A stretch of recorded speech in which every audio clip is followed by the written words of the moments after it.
Hello, today I am going to teach you what is piezometer. Piezometer is nothing but a pressure measuring device, which is pressure measuring device. So here you can see this is a vessel filled with a liquid. I need to measure the pressure of this liquid. For that purpose what I am going to do is I'll connect this to a piezometric tube. Piezometric tube is a glass tube. You can see this piezometric tube is connected to the vessel in which the fluid is there, whose pressure we need to calculate. So this tube is connected, one end of the tube is connected to this vessel, the other end of the tube is open to the atmosphere. Now this is one more image. Here also you can see this is a vessel. You can see the water is flowing. Normally this piezometer is used for dynamic pressure measurement. Dynamic pressure measurement means the fluid is or the pressure varies. Dynamic pressure measurement is the pressure on which the pressure of the fluid keeps on changing or varying and is not constant. So you can see as the fluid is filled here, due to the pressure of the fluid, the liquid starts flowing and reaches to a specific height h. Now according to hydrostatic law of pressure, it is nothing but P is equal to specific weight into height.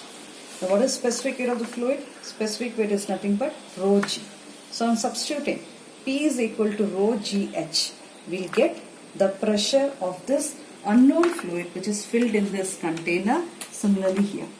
So due to the pressure of the fluid starts flowing here and reaches up to a height h.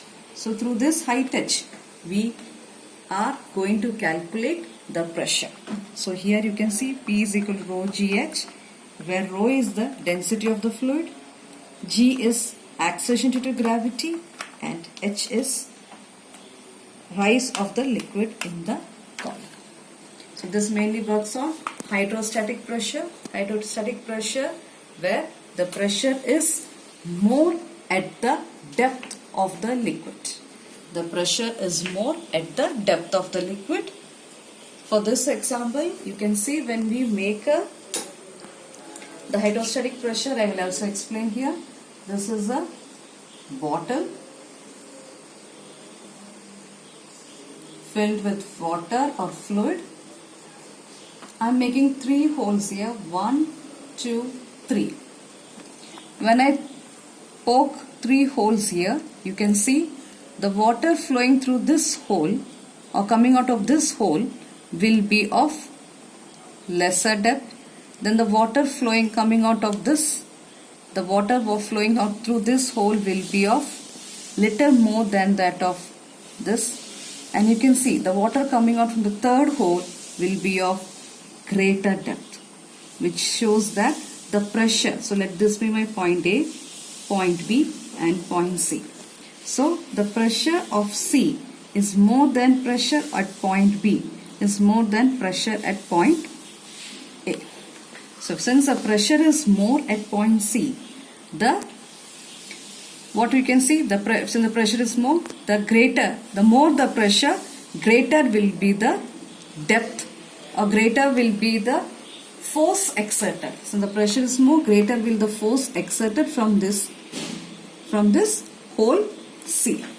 So you can see that as the depth of the water increases, the pressure also increases. So that is your hydrostatic pressure. Okay, hope you understood what you mean by hydrostatic pressure and piezometer tube. Next class, I would like to teach you about manometer. And one more thing, piezometer tube is only used for fluid. You can only measure the pressure of fluid pressure. You cannot use for measuring gas pressure. The limitation of pressure ranging is 0.325 to 325 megapascal. And it is not used for measuring high pressure, it is used for measuring moderate pressure, and is not used for any low pressure also. You cannot measure negative pressure. So hope you understood with this what is piezometer, what is hydrostatic pressure. So you can see hydrostatic pressure is nothing but as the pressure at sea is more, the force exerted, so the water will be, the depth of the water will be exerted great force, so it will move along this direction. So as the depth of the water increases, the pressure also is more. Why the pressure is more? Because the weight of this fluid exerts the weight on this layer. Similarly, this layer exerts more weight on this layer. So here the pressure is more. So the pressure at sea is more. So hope you understood. In the next video, I will show you about manometer. Thank you.